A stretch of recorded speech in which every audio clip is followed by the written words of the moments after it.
বিসমিল্লাহির রহমানির রহিম। ইন্নাল হামদুলিল্লাহি ওয়া সালাতু ওয়া সালামু আলা রাসূলুল্লাহি ওয়া আলা আলিহি ওয়া সাহবিহি ওয়া সাল্লামা তাসলিমান কাসিরান মাজিদান ইলা ইয়াউমিদ্দিন, আম্মা বাদ। আসসালামু আলাইকুম ওয়া রাহমাতুল্লাহি ওয়া বারাকাতুহু।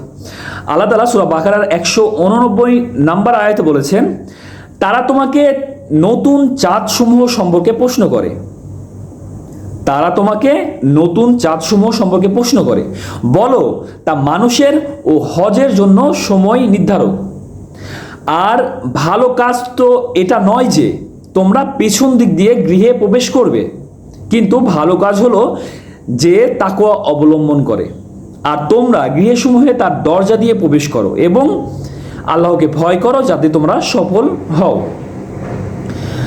মানে রাসূল সাল্লাল্লাহু আলাইহি সাল্লামকে যখন লোকেরা প্রশ্ন করতো যে নতুন চাঁদ সম্পর্কে, তখন রাসূল সাল্লাল্লাহু আলাইহি সাল্লামের উপরে এই আয়াতটি নাজিল করে আল্লাহ তাআলা বলেন যে তাদেরকে তুমি বলো যে চাঁদ হলো মানুষের ও হজের সময় নির্ধারক, মানে মানুষেরও সময় নির্ধারক এবং হজেরও সময় নির্ধারক।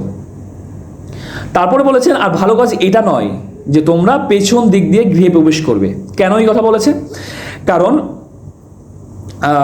আনসারি ও অন্য আরবরা জাহিলি যুগে যখন হজের জন্য ইহরাম বাঁধার পর তাদেরকে বাড়িতে আসার বা বাড়িতে কোনো কাজের প্রয়োজন হয়, তারা কি করে, তারা সামনের দরজা দিয়ে না এসে তারা পেছনের দরজা দিয়ে আসে, পেছনের দিক দিয়ে দেওয়াল টপকে তারপরে ভিতরে আসে যাতে কেউ না দেখতে পায়।